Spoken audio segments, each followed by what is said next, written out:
ห้ามง่ายหมายสี่กลางในเจ้าวันนั้นหนังเขาก็เปิดว่ามันใจมีข้าวยามตามานังเอาแลปอกกำในเต้มันจังเลิกเฮ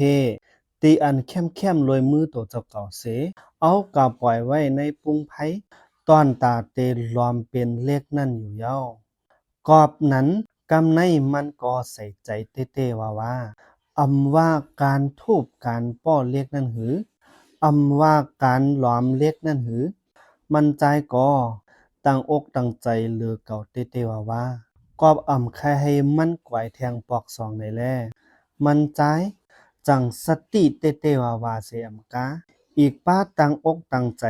ในการเฮ็ดแล้วปอกกำในเต้กอบว่าแล้วหลีอันว่าในมันง่ายในแล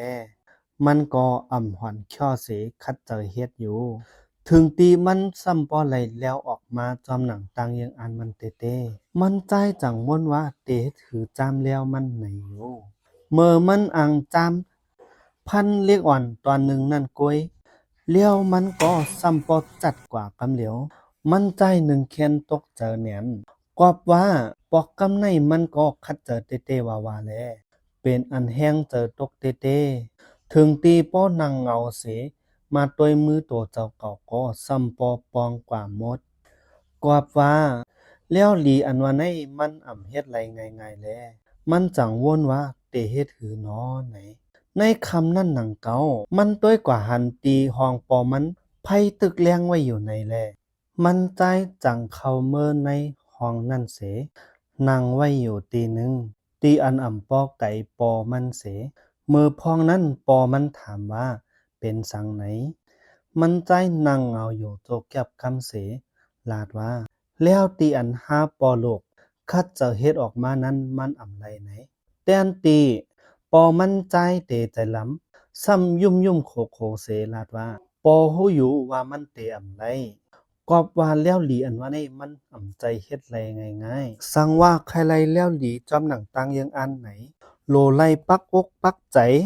ในการเลิกเฮเซว่าการป้อการทุบการอบเรียกเขาจุมเจไนเฮาโหลไลใส่ใจมันเต้ว่าเจอว่าเฮ็ดเฮามันยาวกว่าปอดอ่อนตอนหนึ่งกล้วยไหนเมื่อมันใจไหลยินเมียวไหนก็ป่องเจอกว่ากำเหลียวมันจังตั้งอกตั้งเจอเสลาตีโตเก่าว่าแล้วหลีแล้วผายแล้วหามไงเกาเตอ่านเฮ็ดเฮาก้นในเมืองเฮาไหลใจแล้วหลีเหมือนเปิ้น